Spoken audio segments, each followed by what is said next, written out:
Welcome to Tenor Tech, where I solve the problems you didn't even know you had.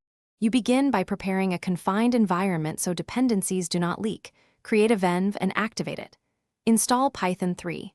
11 Plus and the framework you chose, for example Fast API for async speed or Flask for simplicity. Once done, scaffold routes, a basic app factory, and a requirements file. Make sure to initialize Git now and commit your working scaffold. This saves time and gives you a rollback point. You will iterate from this reproducible baseline. You now implement the core. Define your endpoints and data contracts, because clear contracts prevent rework. Connect an ORM like SQL Alchemy and create migrations with Alembic so schema changes are versioned.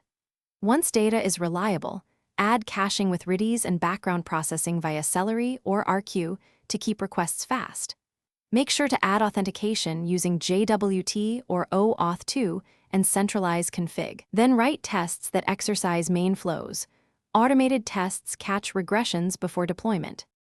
You finalize by containerizing the app and wiring up continuous integration so builds are repeatable. Push images to a registry and deploy with health checks. Once live, add structured logging, metrics, and alerts so you know when performance slips. Run load tests and configure graceful shutdowns to avoid losing requests.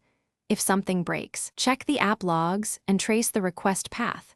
Correlate request ID across services to isolate the failing component quickly, then roll back if needed. Thanks for watching. Subscribe to keep your life in tune.